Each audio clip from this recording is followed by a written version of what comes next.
And so we come to intermission time here in the Academy. Backstage in the conductor's reception room, George Deal is waiting now to introduce us to Zino Francescatti. George?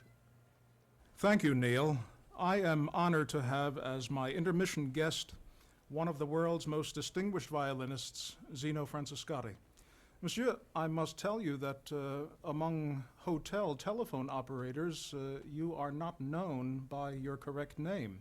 I didn't know exactly when you were coming into the city, and I called your hotel a few days ago, and I said, could you please tell me if Mr. Francescatti has checked in yet? And she says, well, now, just a minute. And she came back after a moment. She says, we have no Mr. Scotti here.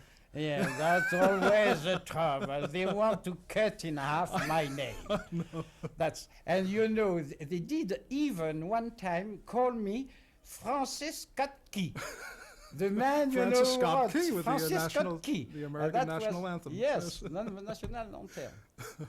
Yes. You have just given a marvelous performance of the Mozart violin concerto. If I am not mistaken, those were the Joachim cadenzas that you used? Yes, I played the Joachim cadence. I must say, I love that man. I don't know, you know, I have a feeling, and I play so many cadences in many concertos, you know, in the Beethoven, Brahms, and other concertos.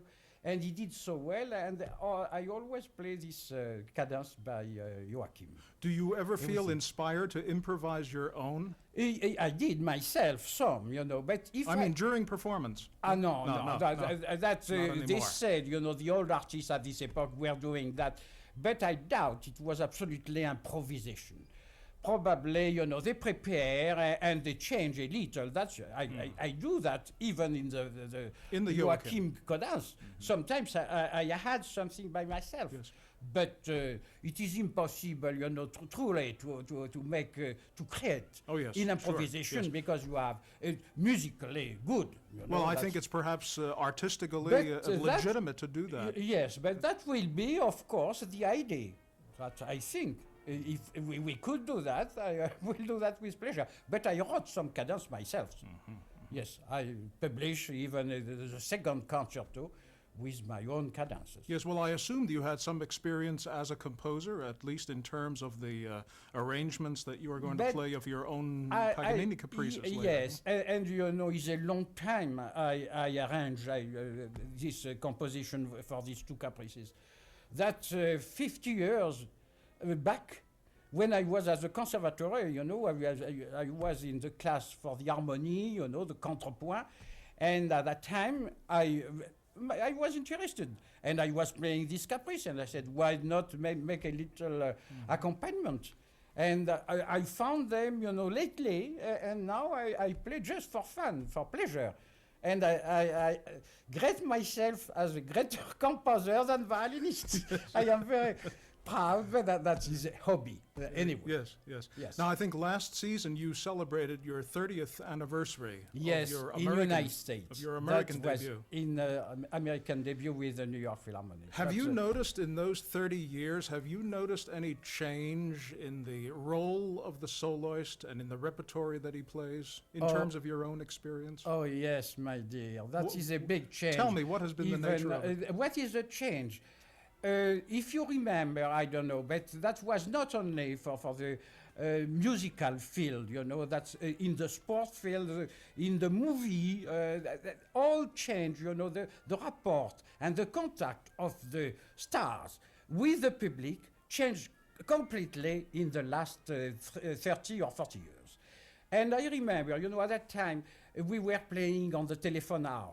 It was not television at that time, you see. Mm-hmm. And every Monday night, it was absolutely in all United States, you know, a program, it was a classical program, where great soloists were playing. And it was a concert, and the critics of many newspapers in New York and other places were doing, you know, what is the artist to play the most important things and the best this month, and we were follow, and it was a lot of more recital too. Mm-hmm. Look how few recital now, yes. Particularly the violin. Yes. It is, it is another epochal and it is different. I notice it particularly in the leader recitals, the Yes. song recitals. Yes, but violinist too, that's leader, violinist, and even with the pianist, it is, but the pianist still can give big recitals by themselves. Has there been any change? I don't mean to make you conscious of your age now, but your generation of violinists in Yes. comparison to the young violinists today, Yes. is there anything that announces itself as you look at that situation as to what the differences are? What you mean, as talent? As violinists, yes. As violin, they play beautifully, but I think it is harder for them to make a big name as it was 50 years ago, It had been more easy for Isaïe, for Thibault, for Chrysler to make a big name because at that time the public wanted idol. But today, there are many and they play beautifully, but they must fight terribly, to get a position. But they play very well and there's no change at all. You think there are too many? It's not too many, but is more difficult, is so much turmoil in the world to make a big impression and be above, very far above the other one. Now everybody is mixed. And that's for it. It has perhaps as much to do with sociology as with for art. sociology and for everything, that is a trend now in the new society and the new way of life in every nation. I understand from news releases about you that I have read that you have a direct line to Paganini. A direct line, by my father. That's mean for the violin. That's nothing parental. But for Yes. the violin, Paganini had a unique pupil who was Sivori, and my father practiced, and it was the teacher of my father, this Sivori, and that's the. Well, do you feel that something has been passed on to you in terms of the Paganini tradition? I don't know. That is very difficult. I see these things very near myself. In 1926, I made a tour with Ravel, Maurice Ravel, the great French composer. And, since that time, in so few years, they forgot everything about the way he wanted the piece played, and his ideas. That's disappeared too fast. And Paganini is too far. He just gave the music, and we practiced these very terrible, difficult things. But to say he was playing and putting his hand like that, that's impossible through 3 or 4 teachers. Yes. Well, one report said that you learned many secrets of the great violinist's fabulous technique. No. I don't know what there is in the way of secrets. No, it is not that. Because, I practice very young, not only Paganini, but Wieniawski, Ernst, all these composers, tremendous. I was very interested, and my father was pushing me. I was gifted, for the big technique. But that's all. It's because I was pleased, but it was not because it was some secret, or something mysterious about. It's just my work. I practice and I liked play difficult thing on the violin, particularly when I was young. Now I don't mind. Yes, of course, there's a great mystery that surrounded Paganini. Yes, but Paganini was the first to invent all these things tremendous on the violin. He was a genius, that we can say, in a formidable epoch, with all the Liszt and the Chopin and all the Schumann, all these people, and they were very impressed, and he created this tremendous virtuosity. But otherwise, since that time, nothing was written more difficult on the violin. Nothing.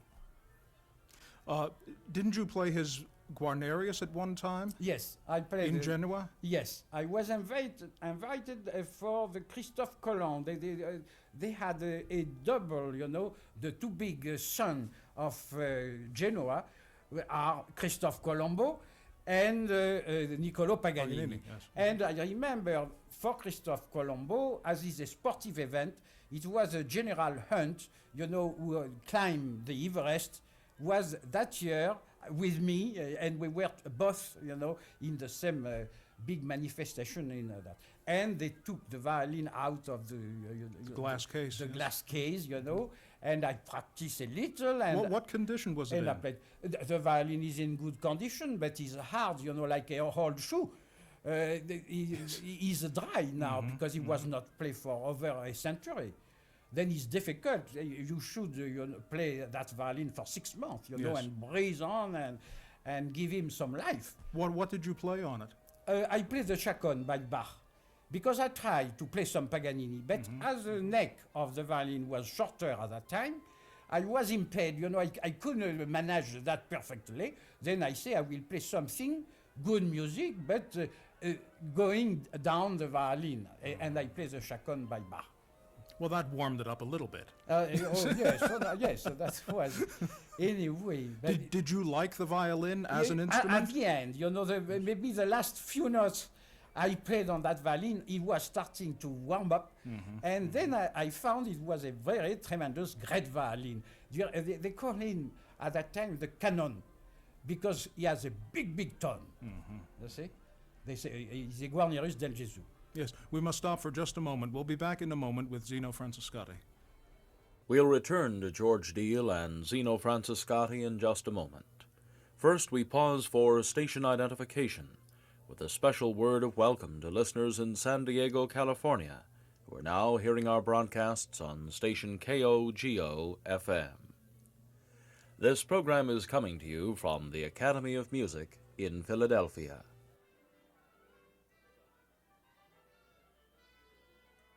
Once again, here is George Deal with Zino Francescatti. Monsieur, among the honors that you've received, in addition to the coveted Legion of Honor of France, I understand that the Israel government has also named a forest in the hills or on the hills of Judea after you. What is the significance of that? The significance, I am very touched, very proud, and very recognizant to them, you know, to have done that. But the thing, you know, it was during the Suez battle. The Suez battle, yes. Suez battle. I was playing at that time. Then the war was declared, and they came and they said, if you want to come back, you know, it is we will have a war, and if we don't advise you to stay.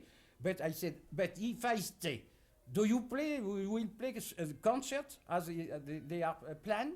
And he said, yes. Then I stay. And they were very touched by that, you know, and I pass and play for the soldier and for all the concerts, you know, in Jerusalem, blackout, complete, and things like that. And another thing they gave me, I am a commandant, honorary from the army. They give me that. Of course, I am not active, but Yes, right. commandant. In the army of Israel. But I still don't quite understand what the significance is of naming a forest after you. But, you know, they name because the forest, you know, the Israelis are doing a tremendous job of rebuilding all the things were desert, you know. Then they plant a lot of trees.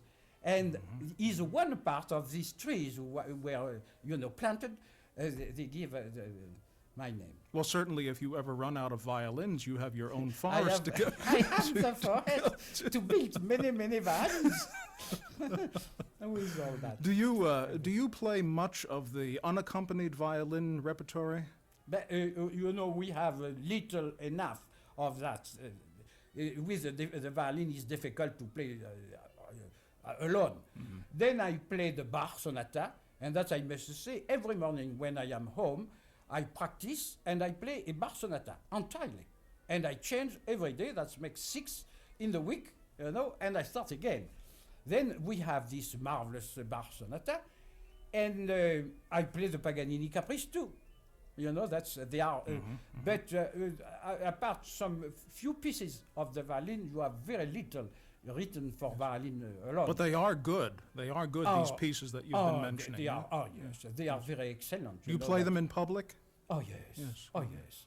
I even record them, you know. That, Yes. Do you get a... many years ago. Do you get a different satisfaction from playing unaccompanied? To play unaccompanied, no. I am a man, I love society and I love my friends and musicians. Then I prefer to make even chamber music, you know, but I prefer to play with orchestra. That's absolutely sure. But as I am alone, you know, in my place and I have no orchestra around me, I played, of course, for violin alone, the piece, Paganini and Bach are very good for the violin and beautiful things. And of course, I know you play marvelous chamber music with Robert Cassatsu. Oh yes, and that's I love that to do that. You see, chamber music and play with a small orchestra, chamber orchestra too, and big orchestra, of course. I had the pleasure of reviewing your recital with Monsieur Cassatsu here in 1966. Oh, yeah, It was a marvelous program. You did the Kreutzer Sonata. Yes, yes, indeed. Yes, I remember that. I think we play next year together again in Philadelphia. There's a famous violinist who once said, "If I had my life to live over again, I would rather play the piano." I wonder if that was Fritz Kreisler. Yes. You know, Mrs. Kreisler used to say that he practiced the piano more than the violin. But not only Kreisler. I don't want to be no, it proud probably about, wasn't. but I practiced when I was young. I practiced more the piano, or I didn't practice, but I played more hours on the piano than the violin. I love, because, you know, it's a complete instrument. Yes. And particularly when you are doing, you know, for the clavecin bien tempéré by Bach, you know, that's all these things. You can play that on a violin. It is too complicated and the instrument is too simple. But that's I love. But I will say I will be still a violinist. Because that I feel it is my own, you know, I was built for that. Yes, yes. My father, my mother were yes, violinists. your parents were both violinists, weren't both violinists. And I understand your mother still plays. And my mother, you know, she's 86. And in the morning, when I am practicing, she come, she takes the violin, and she's going, and for an hour, she played exercise and piece. I hear the Rondo Capriccioso by Saint-Saëns and Bar. Isn't that marvelous? Yes, and that's a good training, you know. That is a great love, and is excellent for the morale, too. That gives her the impression she's still young. Yes, yes. Even at 86. Monsieur, thank you very much for joining me during this intermission, and we're looking forward to the Paganini Caprices. My guest has been Zino Francescatti. Thank you, sir. Thank you, George, and thank you, Mr. Francescatti. The bells have sounded an end to intermission, and in a few moments Eugene Ormandy will return to lead the Philadelphia Orchestra in Miklos Rozsa's theme, variations, and finale. This program is coming to you from the Academy of Music in Philadelphia.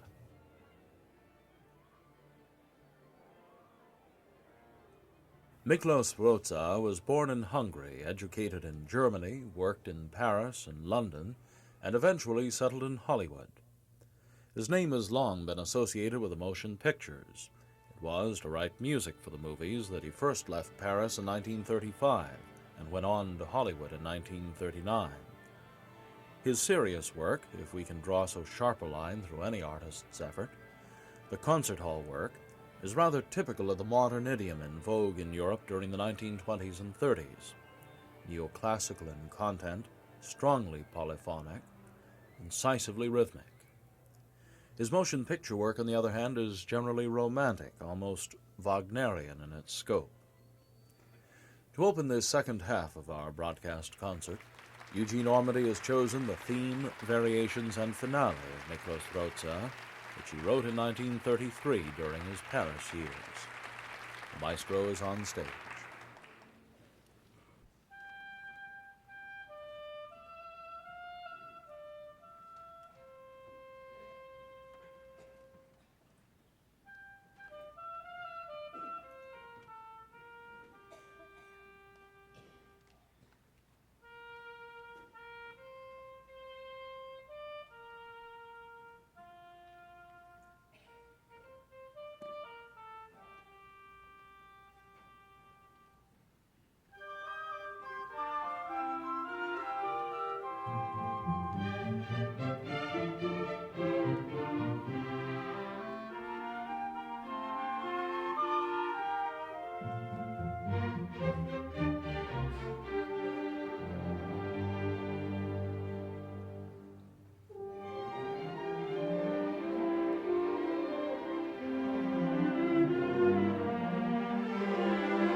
Theme, Variations, and Finale by Miklos Rozsa. Eugene Ormandy with the Philadelphia Orchestra. This program is coming to you from the Academy of Music in Philadelphia. Contrary to the moral message of good westerns and cops and robbers stories, there is some small evidence in the life of Niccolo Paganini to suggest a judicious amount of crime does pay. In 1798, Paganini was touring the Italian provincial cities as a solo recitalist, following a parting of the ways with his father, who had started him out on the road to musical acclaim. The young Paganini was, unfortunately, much in need of parental discipline. His biographer discreetly suggests that he was perhaps given to various dissipations, among them gambling. And so it was that one evening in Livorno he found himself scheduled to play, but lacking a violin, having lost it the previous evening in a particularly unlucky bit of gambling. A French merchant named Levron loaned Paganini a fine gregarious violin. So magnificently did the youth play the great instrument that the merchant made him a present of it, that same violin that our guest artist, Zino Francescatti, was to play in Genoa 150 years later. There perhaps has never been a violinist quite like Paganini. In all the cities of Italy, and Vienna, Paris, Berlin, and London, honors and tributes were showered on him. Critics, musicians, composers, and the general public were unanimous that here was the man for whom the violin surely must have been invented. Not surprisingly, Paganini wrote for his instrument. His first composition, a sonata, which he wrote in 1890 when he was just 8 years old. For this, his second appearance of the concert, Zino Francescatti has chosen 2 of those Paganini Caprices, which he has arranged for violin and orchestra. They are numbers 9 and 24.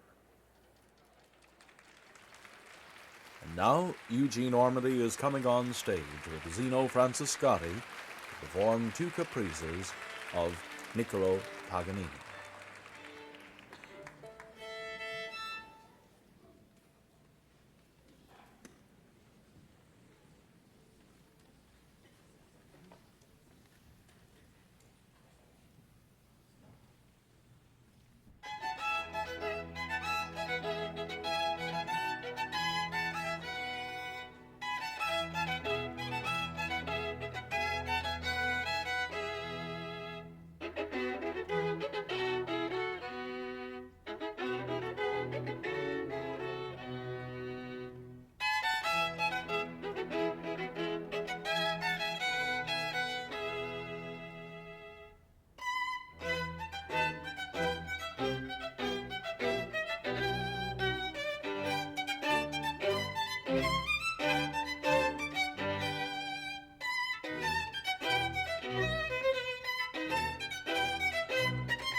Zino Francescatti with Eugene Ormandy and the Philadelphia Orchestra. Two Caprices of Niccolo Paganini, arranged for violin and orchestra by Mr. Francescatti. Next week, Eugene Ormandy will lead one of the most delightful concerts of the season, a visit to Old Vienna. Mozart, Schubert, and Strauss, overtures, polkas, and waltzes for the length of the broadcast. We look forward to having you join us then. Our producer-director is Richard Covington. George Deal, our intermission host, is also chairman of the Fine Arts faculty at LaSalle College and a Philadelphia critic. Engineering and recording supervision was by Albert Borkow, Jr., president of Magnetic Recorder and Reproducer Corporation, Philadelphia. I'm Neil Curry. A pre-recorded Parkway production, this program has come to you from the Academy of Music in Philadelphia.